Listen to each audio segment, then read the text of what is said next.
With the march of technology, 360-degree cameras have become common and relatively affordable. The benefits are obvious, being able to choose any angle or any point of interest as you're going along. The skill of the 360 camera, though, in its usage is in the intelligent placement, and you soon learn what's good and what's bad, and every time you use it, you get a little bit more educated in it. I'm certainly a bit of a novice at it still, but I'm finding learning as I go along. But is it any good for nighttime usage? Can this camera catch low light images? For any camera it's a challenge, and it's all about the lens aperture, how much light can get to the sensor. The Insta360 X2 that I'm using here has a decent size hole. it's f-stop, and it's given as f1.9. It's actually a little bit larger than the newer model X3 compared to its lens size. And it does let in a lot of light in low light conditions, allowing you to get decent footage. You can make video content at dusk very easily. I don't even have to test that.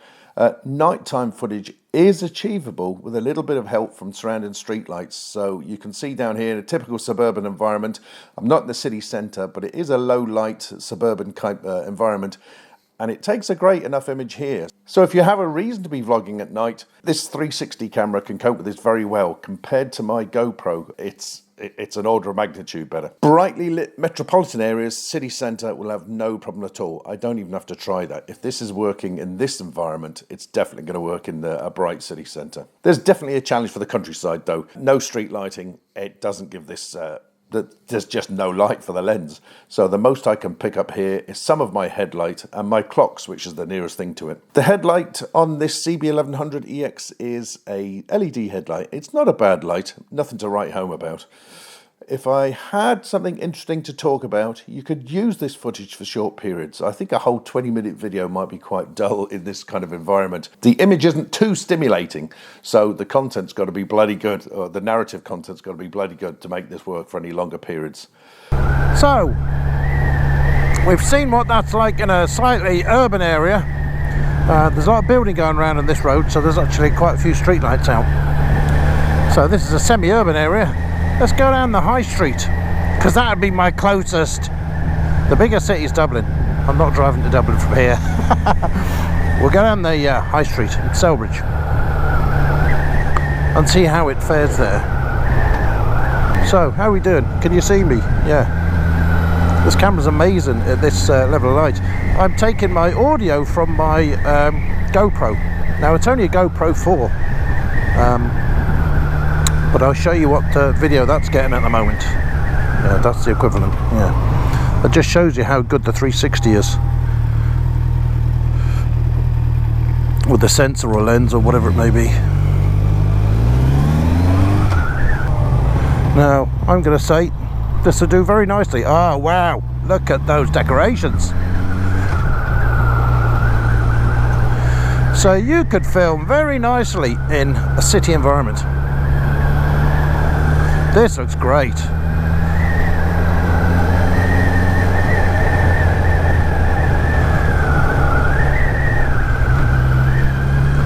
So if you've got something to say, and of course my thing to say here is talking about whether the Insta360, now this is the X2, can take nighttime footage.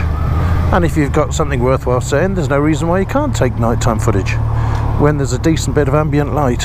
And having an Insta360 on a motorbike, it's not as versatile. Well, it is quite versatile in that you go to one camera and I could have it facing me and all that sort of stuff and dispense with the 3D image and all that. But it's an expensive way to use it as a 2D camera, so you really don't want to get to use that 360 stuff, the 360 image. But when you're hanging this thing all over your motorbike from all sorts of different angles, then getting audio to it is a pain in the ass. So much so that I wouldn't even bother doing it. So the 360 is great, I think, for an additional footage to go with your traditional GoPro camera or whatever camera it is you use. But I don't think it makes a good primary recorder.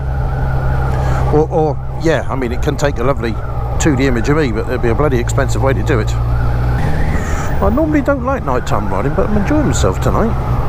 In fact, I don't think I'll put the bike away just yet. I'll go a bit further. Oh, I'm back to the countryside now. That's a lovely little country back road, this. I'll remind myself there's a sharp left-hander here.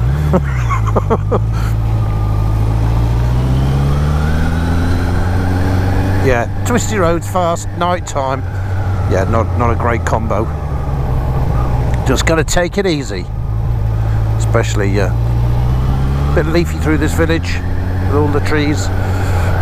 Oh, it's Raycroft Motors.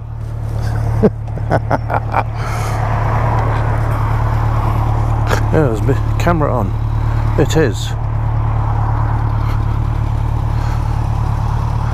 Right, hello 360. Hello Raycroft Motors. I have to go the other side of the road.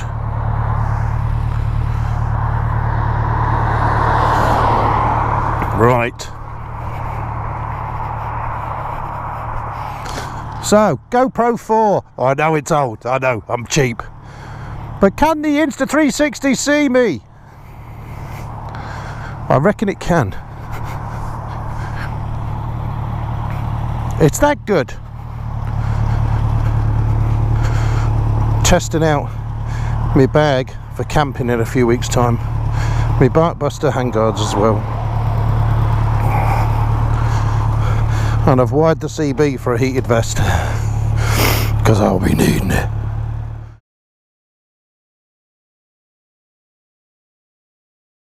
You know what I can imagine being a great video would be an adventure bike with full beam Denali's and a night blog across the Australian outback.